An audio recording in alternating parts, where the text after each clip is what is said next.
Boa noite, queridos irmãos. Saúdo a amada igreja com a paz de Cristo. Amém. Irmãos, abramos nossas Bíblias no livro de Eclesiastes, capítulo 10. Eu vou ler somente o verso primeiro, mas a pregação será sobre todo o capítulo 10. E diz o seguinte a palavra do Senhor: Com a mosca morta faz o unguento do perfumador exalar mau cheiro. Assim é para a sabedoria e a honra um pouco de estultícia. Até aqui, irmãos, palavra do Senhor que foi lida. Vamos fazer mais uma oração. Senhor nosso Deus, nosso eterno Pai, não a nós, Senhor, não a nós, mas ao teu nome seja a honra e a glória.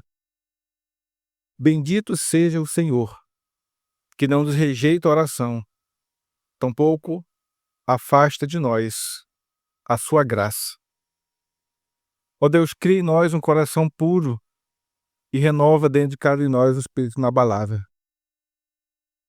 Clamamos a Ti, ó Deus, que nesse momento Tu fales poderosamente nos nossos corações nessa noite, que a Tua palavra, que é viva e que é eficaz, cause em cada um de nós transformação de vidas. Que ela, ó Deus, Tua palavra nos exorte, nos repreenda, nos ensine, nos edifique através da Tua voz, que cremos que será ouvida aqui.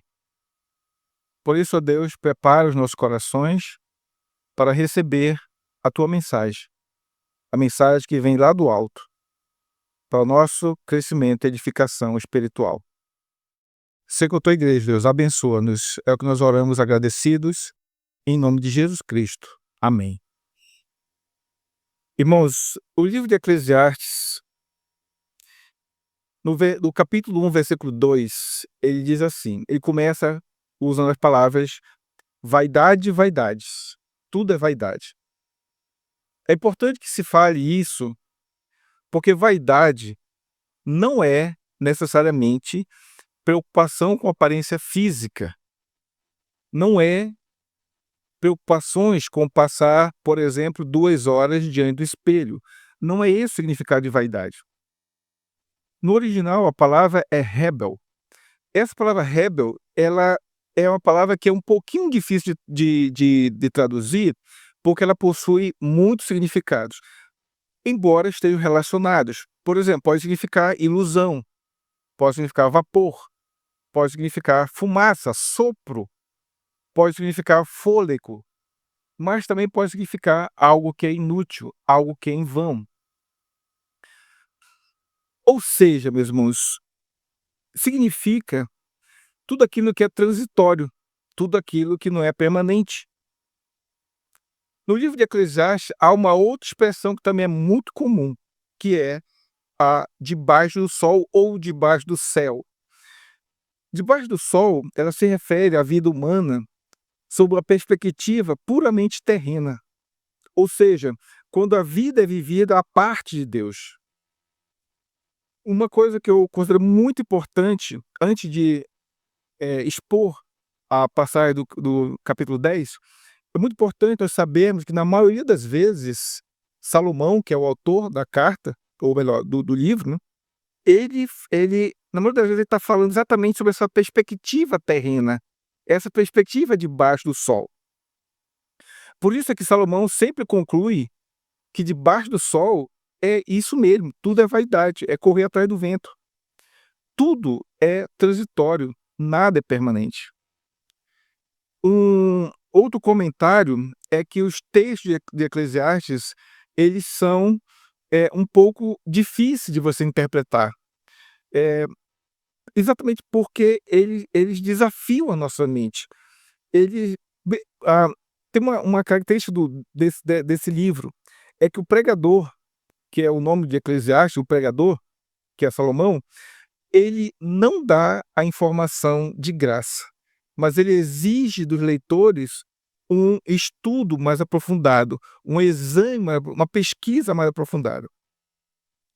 Por isso mesmo é que muitos cristãos têm dificuldades de lidar com esse livro, porque ele foge ao padrão que nós estamos acostumados. Alguns até acham que nem é bíblico. Alguns até acham que não foi inspirado por Deus. Mas o fato, meus irmãos, é que o livro de Eclesiastes, ele reflete, sim, profundamente sobre o propósito da vida debaixo do sol, mas o propósito da vida debaixo do sol, incluindo realizações, riquezas, trabalho, vinho, o tempo e também as alegrias. Mas o ponto que desse destaque é que sem Deus, todas essas coisas, incluindo as alegrias, tudo são passageiros, tudo é vaidade, é correr atrás do vento.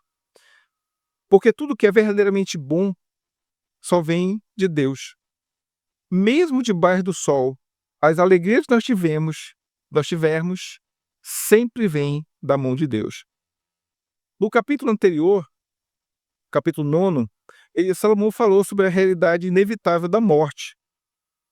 A morte, meu irmão, chega para todos, independentemente das suas ações, do seu caráter ou da sua condição. Depois, Salomão destaca que a sabedoria ela é superior à força, embora muitas vezes a sabedoria seja desprezada e seja esquecida, especialmente quando a sabedoria vem de pessoas mais humildes.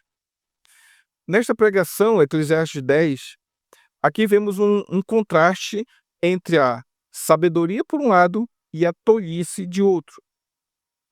Em primeiro lugar, Salomão ele destaca que pequenos atos tolos podem arruinar uma reputação. Essa reputação, muitas vezes, ela foi construída com muito suor. E o texto também aconselha paciência diante da ira de governantes e alerta sobre erros tolos da liderança, incluindo a exaltação dos incompetentes.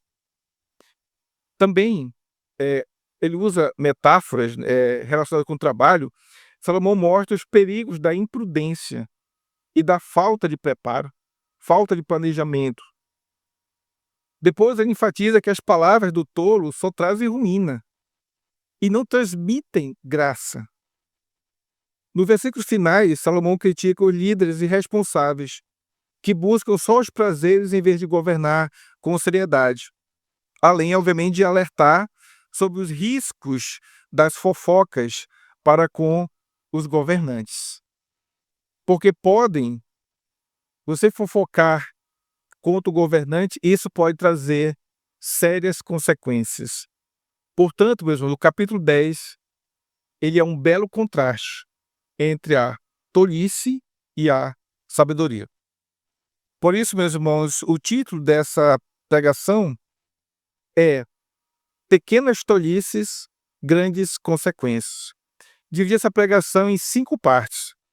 A primeira parte, do versículo 1 até o 3, é qual é a diferença entre o sábio e o tolo. A segunda parte é a tolice de usar o poder de modo insensato, baseado no versículo 4 a 7. A terceira parte são as relações de causa e efeito da tolice, baseado no versículo 8 a 11. A quarta são as palavras do tolo, versículo 12 a 15. E quinta e última parte é o perigo de líderes insensatos, versículo 16 ao 20. E depois eu farei 3 breves aplicações. Então, mas o primeiro parte dessa pregação é qual é a diferença entre o sábio e o tolo? Baseado no versículo de 1 a 3. Um spoiler aqui para vocês. A definição de tolo é aquele que não teme a Deus. Tolo significa aquele que não teme a Deus. E nesse versículo, Salomão usa 3 metáforas. Vamos ver que essa passagem é recheada de metáforas. Ele usa 3 metáforas aqui. Primeiro, ele compara uma mosca, que foi o texto que nós acabamos de ler. Uma mosca morta no perfume. Ele compara isso com os pequenos atos insensatos que podem arruinar toda uma reputação. Em seguida, ele menciona que o coração é inclinado para a direita ou para a esquerda, simbolizando como a inclinação do coração determina o caminho que nós seguimos. E em terceiro e última parte, ainda dessa primeira parte, eh eh, ele fala que o tolo, mesmo quando anda pelo caminho correto, caminho certo, ele continua revelando a sua insensatez.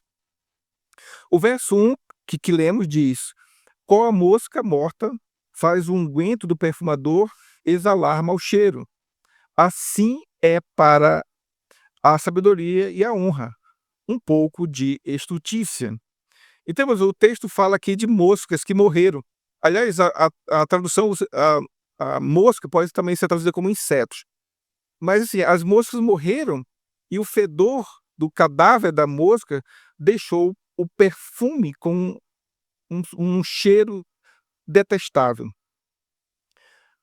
Só que, por outro lado, a sabedoria ela é doce como mel, como é doce a fragrância de um bom perfume. Aqui, isso aqui está significando que pequenas atitudes insensatas ou tolas podem comprometer conquistas significativas. Aquelas conquistas que foram feitas com grande suor. Um pequeno detalhe, uma pequeno deslize, uma atitude insensata pode levar tudo a perder. A metáfora da mosca no unguento, aqui a palavra fala unguento, mas uma outra tradução diz perfume, ilustra que algo pequeno pode corromper aquilo que é valioso. As moscas têm um significado também. Mosca significa também o pecado. Então, o pecado pode também arruinar toda uma reputação. E esse princípio, exemplificando biblicamente, se bem é o princípio, ele aparece na história de Saul. Lembra que ele foi impaciente e isso lhe custou o seu trono. Porque, colocar até porque simplesmente Saul ofereceu um holocausto. Só que a questão não é o oferta ao holocausto, mas sim ele desobedeceu, porque ele deveria esperar por Samuel antes, e Samuel sim é que faria o holocausto. Mas o destaque aqui, meus irmãos, é que pequenos erros podem arruinar a vida de forma irreversível, como foi no caso de Saul. Mas, por outro lado, as escolhas sábias, por menores que sejam também, podem nos trazer grandes bênçãos. O versículo 2 diz: "O coração do sábio se inclina para o lado direito, mas o do estulto para o da esquerda." Irmãos, a diferença entre o sábio e o tolo não está necessariamente no conhecimento. A diferença do sábio e do tolo está exatamente na inclinação do coração, porque o coração representa o centro das decisões e da moralidade. Jesus ensina que onde estiver o teu tesouro, aí também estará o teu coração, mostrando que as nossas escolhas revelam nossas verdadeiras intenções, nossas verdadeiras prioridades. Na Bíblia, a mão direita simboliza a força, simboliza a graça divina, enquanto que a mão esquerda representa fraqueza e até mesmo condenação. Lá em Mateus 25, né, Cristo ele faz uma comparação, separando, né, as ovelhas dos cabritos, as ovelhas na direita e os cabritos à esquerda.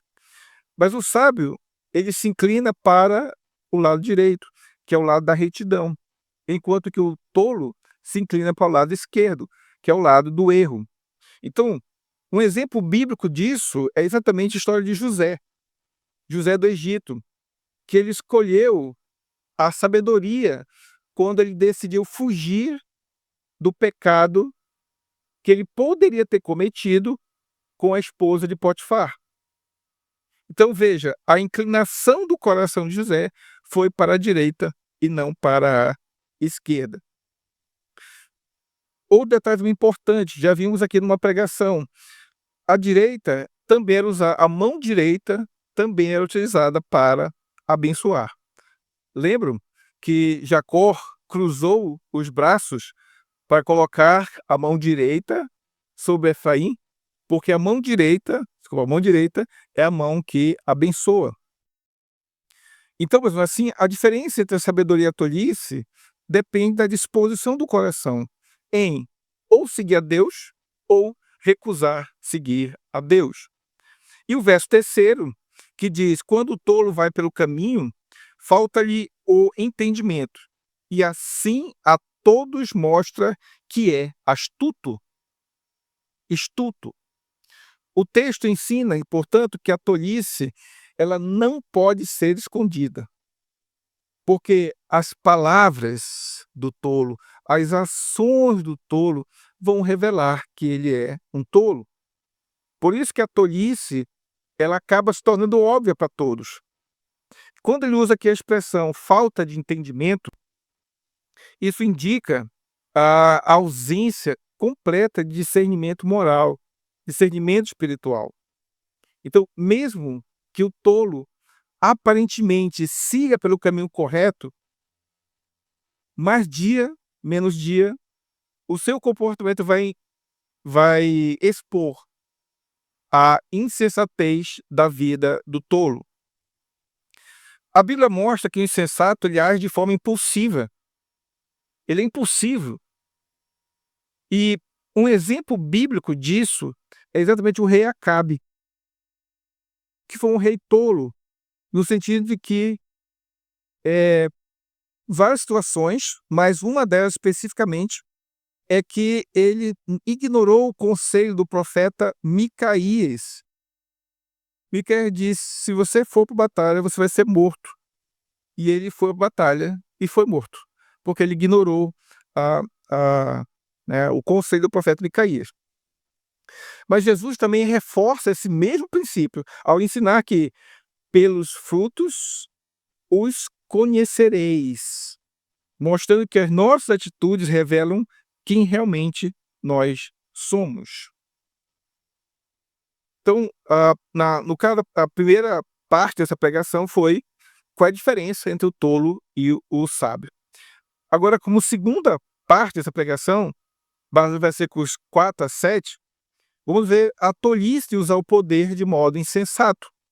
E esta sessão aborda 3 temas centrais.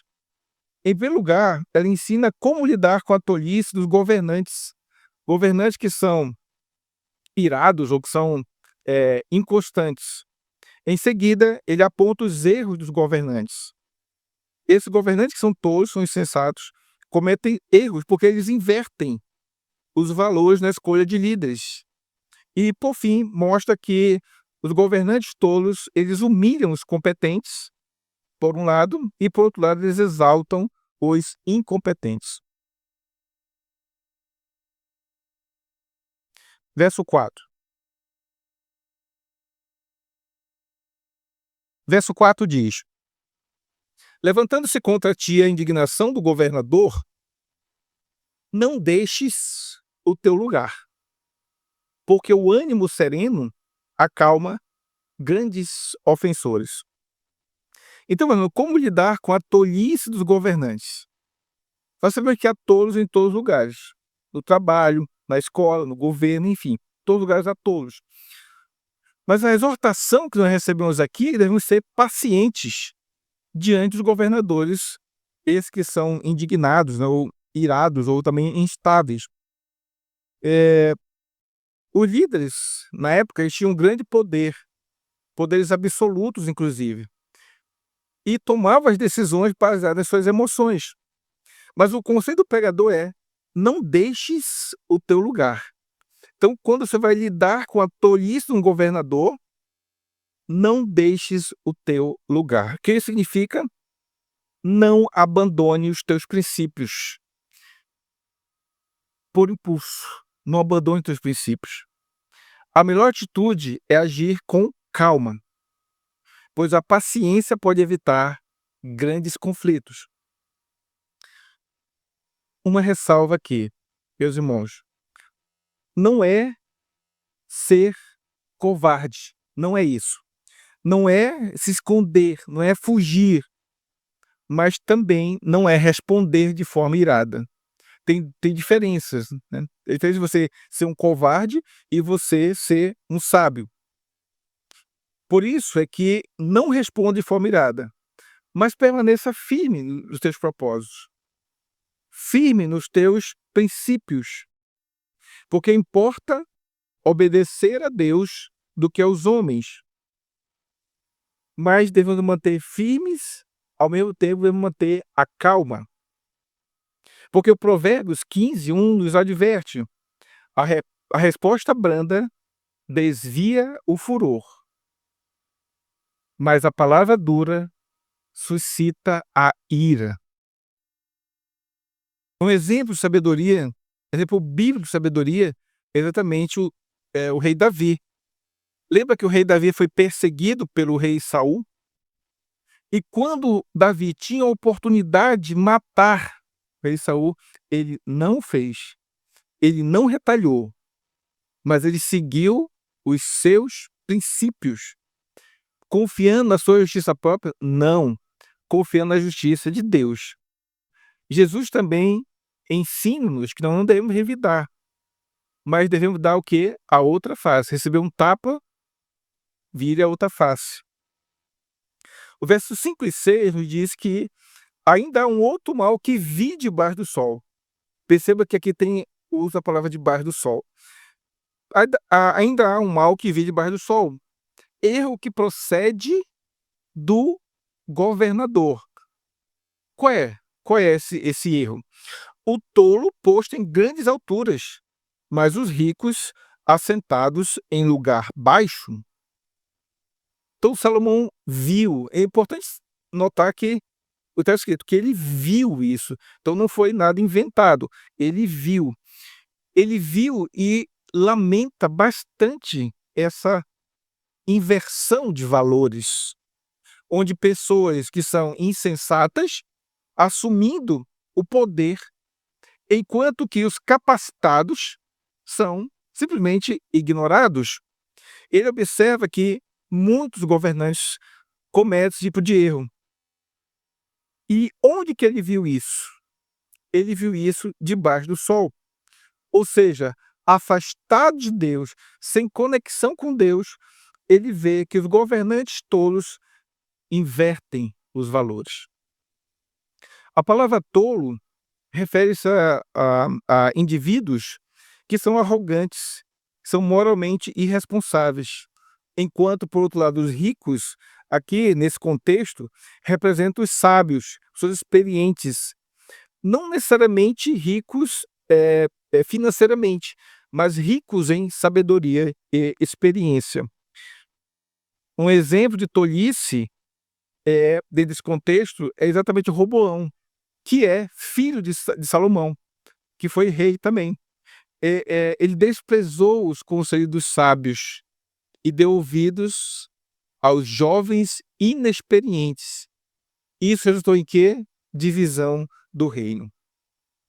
O verso 7 diz: vi servos a cavalo e príncipes andando a pé, como servos sobre a terra. Então, esse versículo 7 está relacionado com 2 versos anteriores, onde Salomão também viu, né? É importante notar que ele viu isso. Então, ele viu que servos andavam a cavalo e os príncipes andavam a pé, representando aqui uma inversão de valores, inversão da ordem natural da liderança. Não esqueçamos que os cavalos, na época, eles simbolizavam status e poder. Ou seja, os incompetentes são exaltados, enquanto que os mais capacitados são humilhados. Um exemplo bíblico dessa realidade também é a história de José. José foi humilhado, foi esquecido, porque ele foi humilhado porque ele foi vendido como escravo pelos seus próprios irmãos e também foi esquecido, né? Esqueceram dele lá na prisão, mas no tempo certo, Deus o exaltou. Mesmo debaixo do sol, Deus exaltou José, porque ele tornou-se governador de todo o Egito, abaixo do faraó somente. Só o faraó era mais do que ele. Abaixo do faraó era José. Como terceira parte dessa pregação, base versículos 8 a 11, veremos agora 4 provérbios que nos ensinam sobre a relação entre causa e efeito. Ou seja, o que as ações tolas são, quando as ações tolas são feitas, quais são as consequências, ou seja, causa e efeito. Então, a primeira está baseada no versículos 8 e 9, que diz: quem abre uma cova, nela cairá, e quem rompe o muro, mordê-lo-á uma cobra. Quem arranca pedras será maltratado por elas, e o que racha lenha expõe-se ao perigo. Então, meus irmãos, no fundo aqui, o que está sendo dito é que a tolice ela pode ser autodestrutiva. Você pode se destruir se você for um tolo. Porque devemos, meus irmãos, agir com a sabedoria e prudência para evitar exatamente essas armadilhas que nós vimos aqui. Devemos ser cautelosos, porque quem abre uma cova, nela cairá. Essa passagem não é nada contra os coveiros, pessoas que vivem, né, desse tipo de trabalho. Tudo indica que abrir a cova é quando se abre a cova por maldade. Quando se abre um buraco para que as pessoas venham a cair nesse buraco. Esse é o significado. Não é uma queda acidental, mas é uma queda de propósito. Então esse princípio se reflete na história de Amã. Lá em Ester, capítulo 7, Amã construiu uma forca para Mardoqueu. E o que aconteceu? Isso mesmo. Amã acabou sendo enforcado na mesma forca que ele tinha preparado para Mardoqueu. Então perceba que as atitudes dos tolos são sempre para destruição.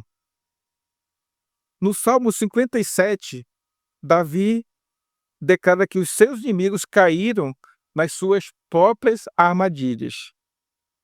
Mas aqui também, em segundo lugar, ele também fala dos muros de pedra. Esses muros de pedra, na época, eles protegiam a cidade. Isso a gente já sabe. Mas, dentro lá dos tijolos, poderia ter cobras. Escondidas ali. Então, se você vai romper com o muro, você pode ser mordido por uma cobra. Tá? Então, a questão é devemos ser cautelosos. Mas o que significa os muros de pedra?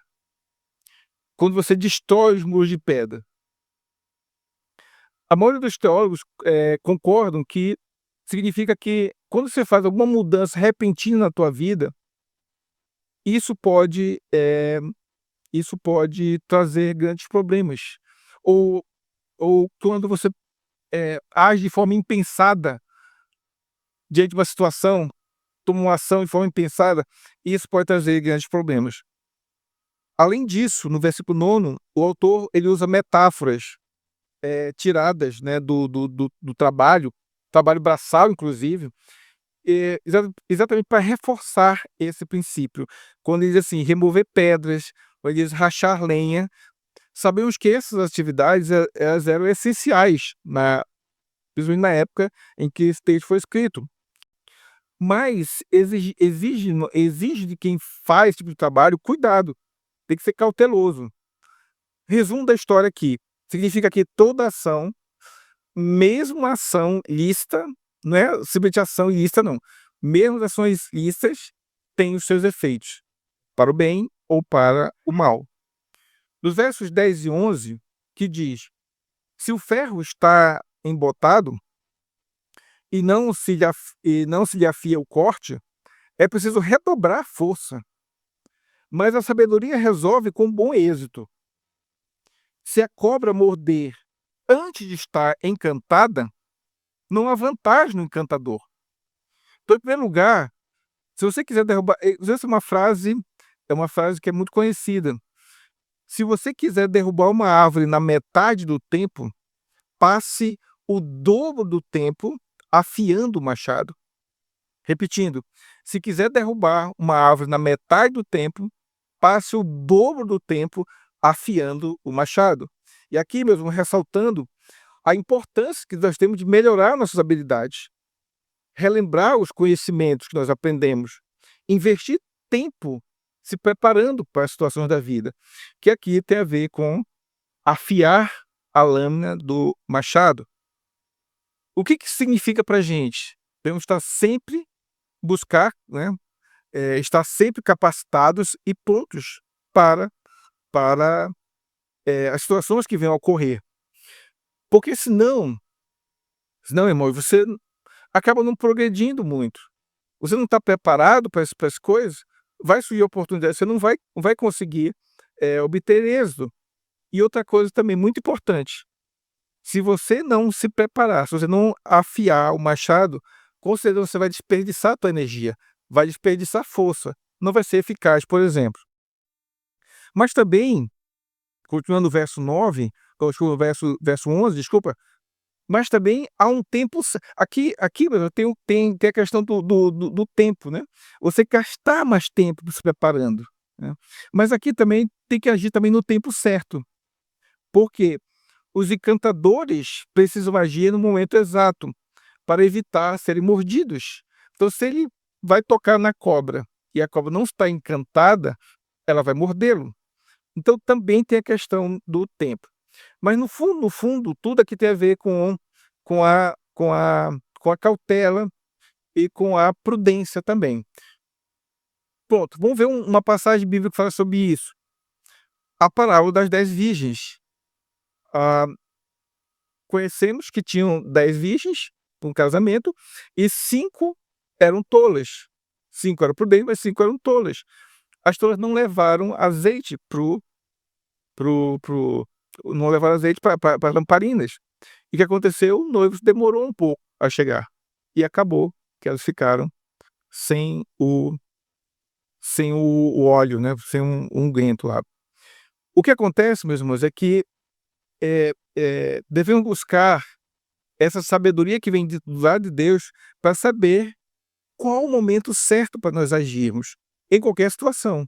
Seja mais rápido, seja mais devagar, seja naquele momento, tudo isso precisamos da direção que vem do Senhor. Agora, como quarta parte dessa pregação, baseada no versículos 12 a 15, aqui mesmo esse texto de 12 a 15, ele destaca 3 características da palavra tolo.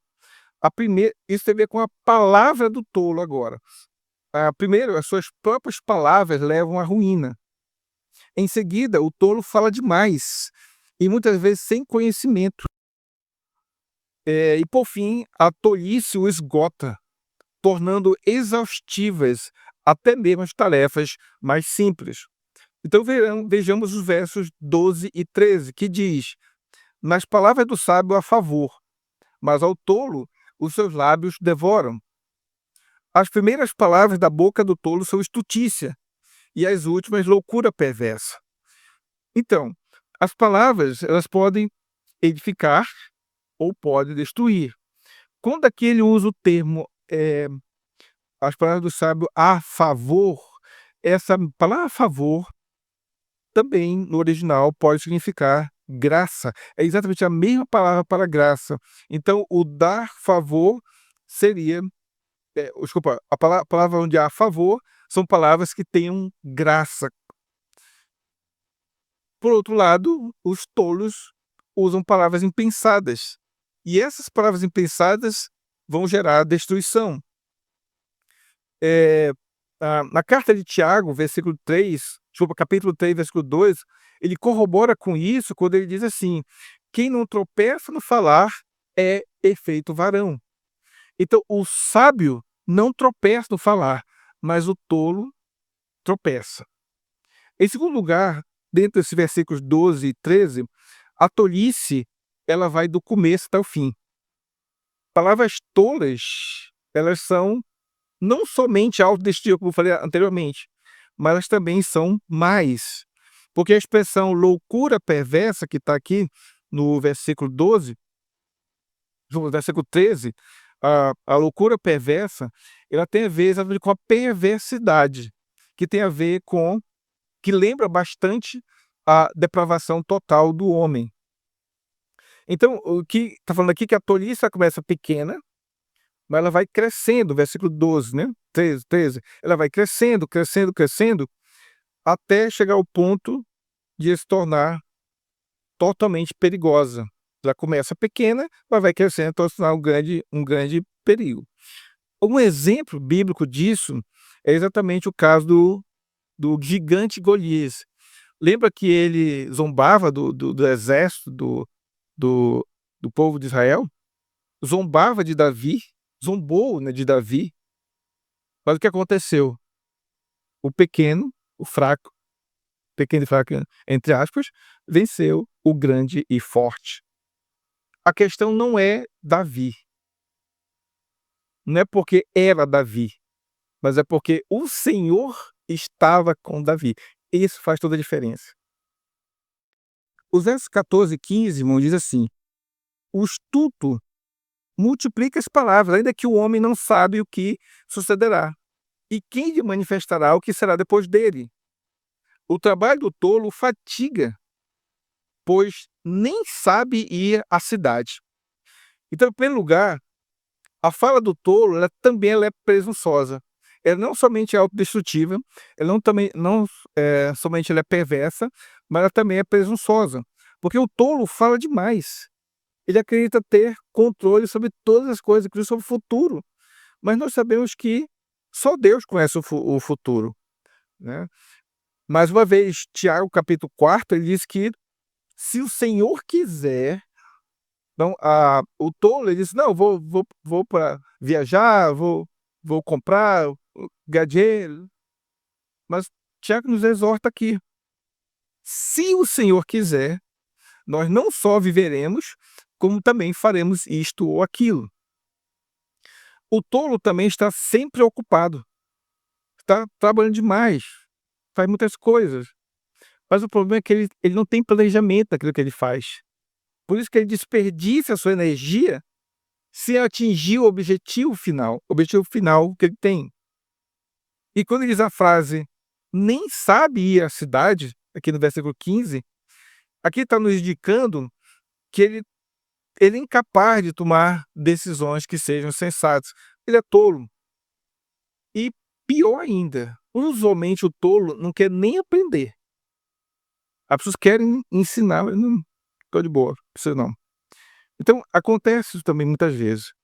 Mas, meus irmãos, eu creio que o problema aqui não é exatamente, pelo menos nessa passagem aqui, não é exatamente o excesso de trabalho que está sendo falado aqui.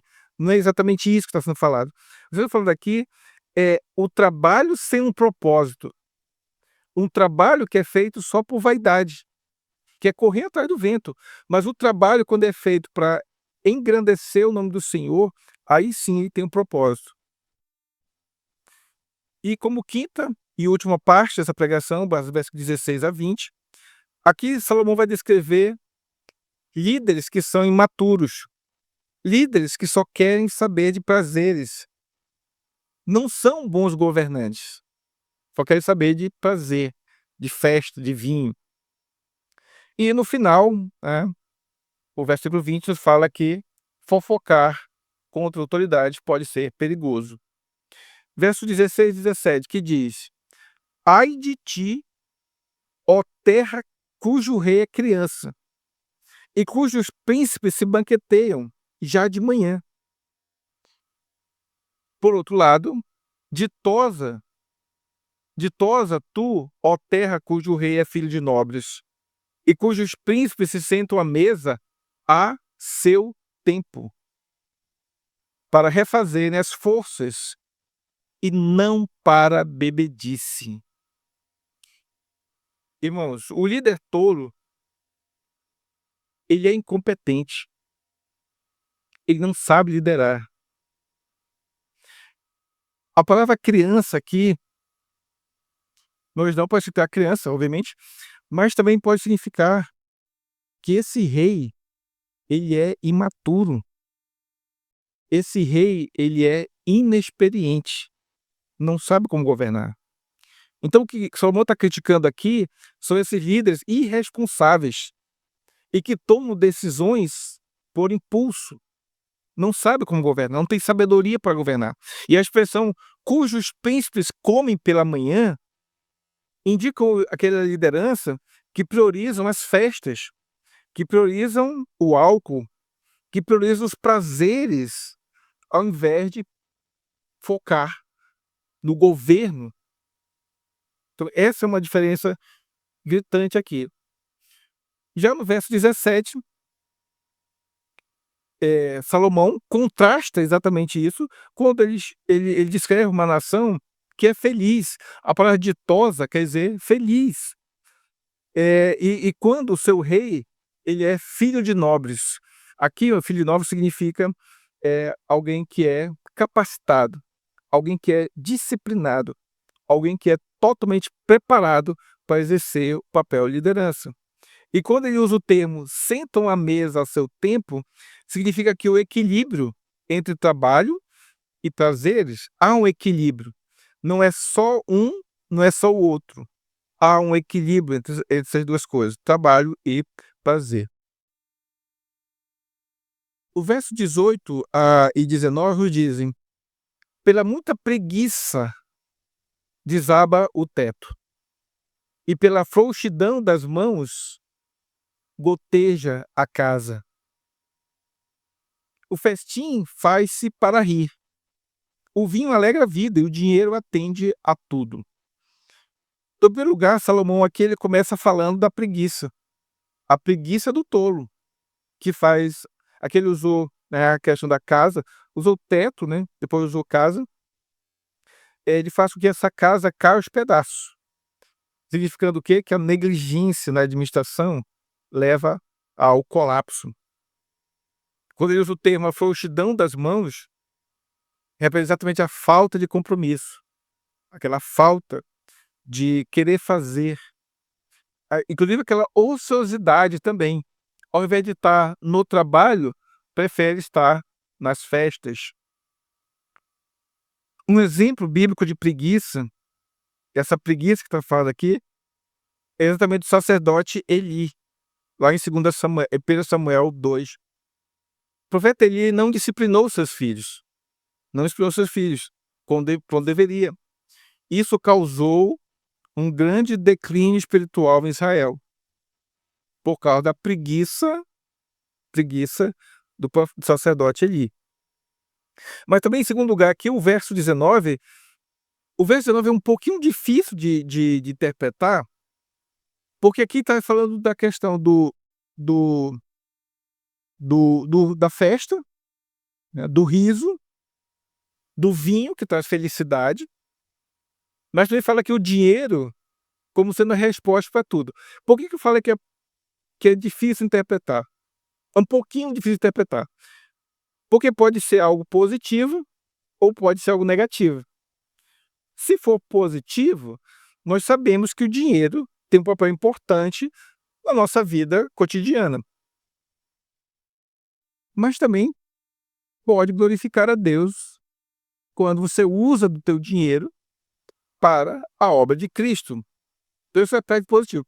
Mas também pode ser o aspecto negativo, porque aqui debaixo do sol, a festa, o vinho, o dinheiro, quando isso tudo está afastado de Deus, isso tudo isso pode gerar corrupção, pode gerar falta de autocontrole e pode inclusive, se acreditar que o dinheiro resolve tudo, que tudo pode ser resolvido somente com o dinheiro, e ignorando os valores espirituais. Então perceba que pode ser as duas coisas, positivo e negativo. E existem teólogos que apoiam um e outros que apoiam o outro.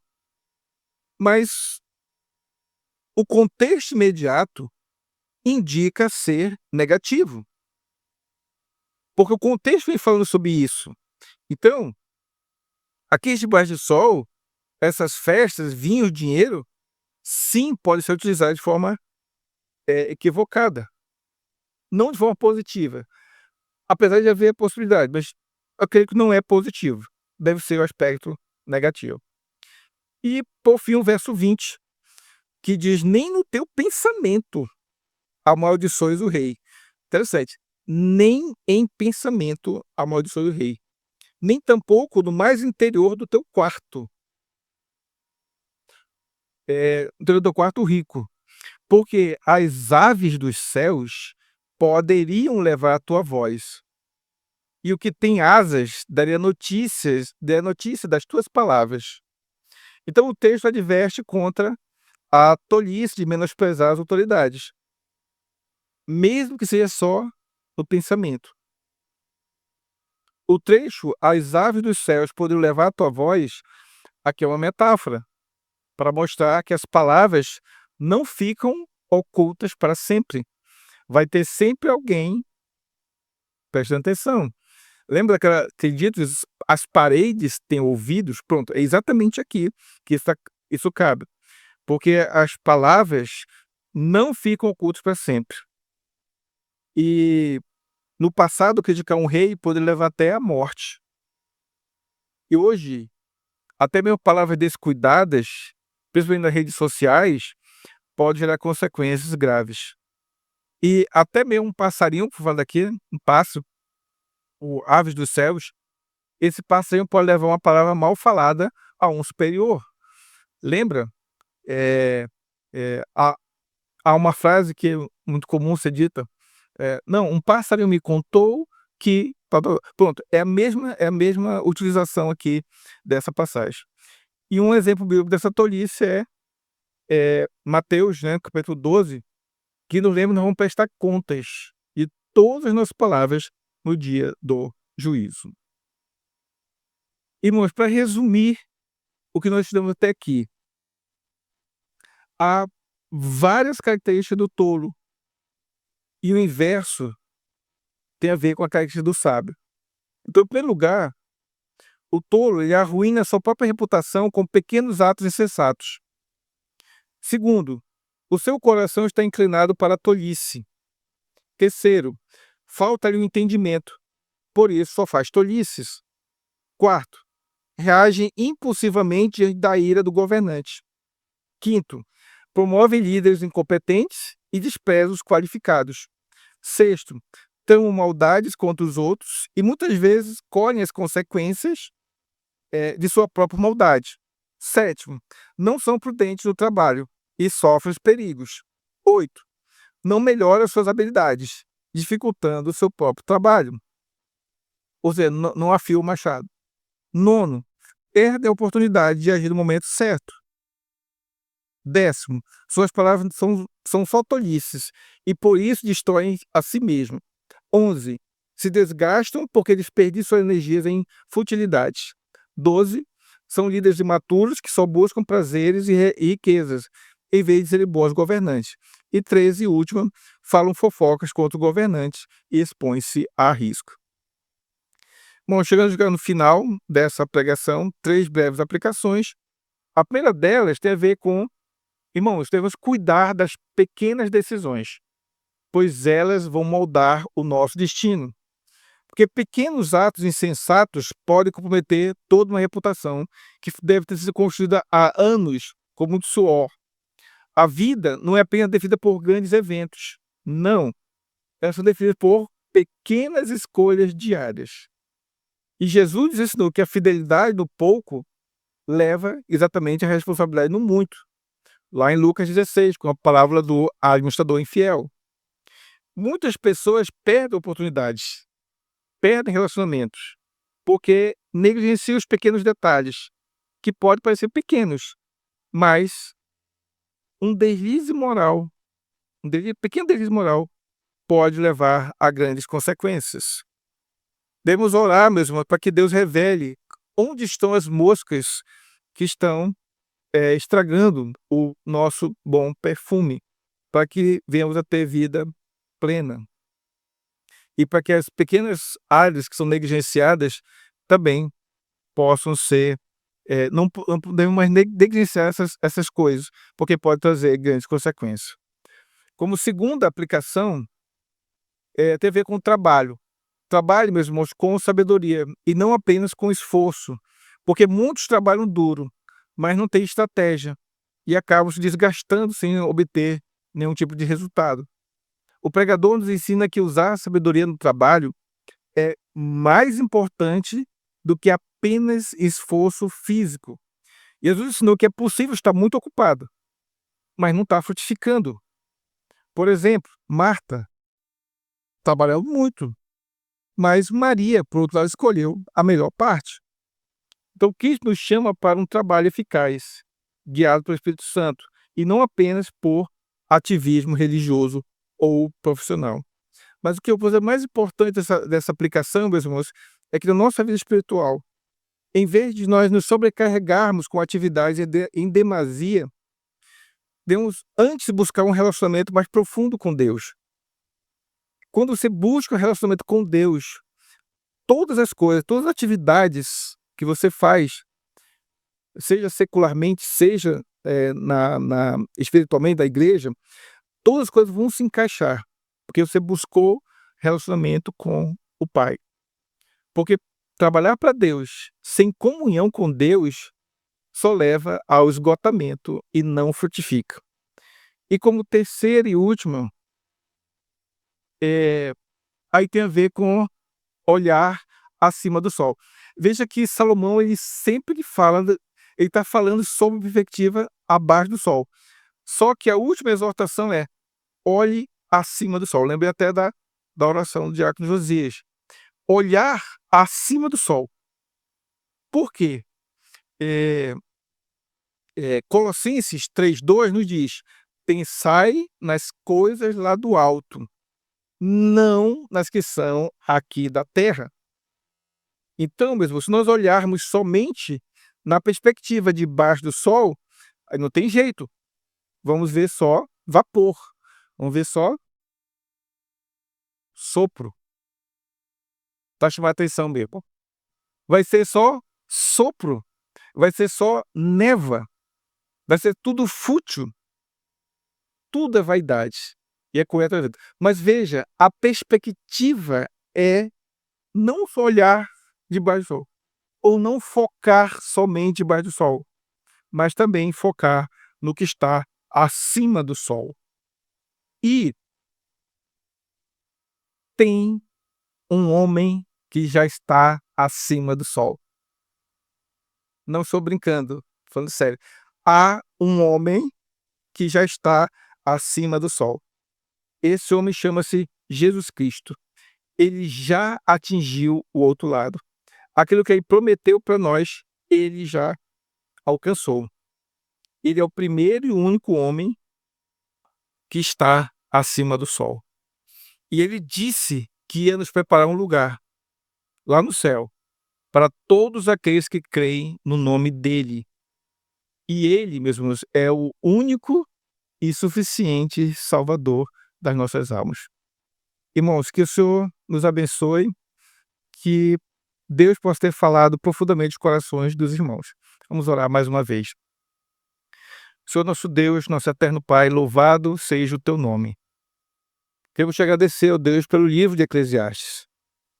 Um livro relativamente difícil de você entender, mas que ele fala tantas coisas profundas, porque temos a certeza que o pregador, o rei Salomão, ele investigou profundamente, ele pesquisou, ele viveu todas essas coisas e ele pôde escrever as, as, as conclusões sobre como é a vida debaixo do sol. O demais nos ajuda para que venhamos a entender qual era o propósito do pregador, nos exortar, nos direcionar, falar, ó Deus, que aqui embaixo do sol tudo é vaidade, tudo é vapor, tudo é sopro, tudo é inútil, ó Deus, mas que mesmo aqui debaixo do sol podemos ter uma vida plena, desde que nós reconheçamos que tudo vem do Senhor, que o Senhor que nos dá todas as coisas, e que possamos, ó Deus, colocar diante do Senhor, após ouvirmos sobre a exposição de Eclesiastes, colocar diante do Senhor tudo aquilo que nos aflige, todas as nossas dúvidas, inquietações, que o Senhor tem cuidado de todos nós. Ó Deus, abençoa-nos, portanto. Ó Deus, nos livra, nos guarda de todo mal. Sê com a tua igreja. É o que nós choramos, cheios de gratidão no coração. Em nome de Jesus Cristo. Amém.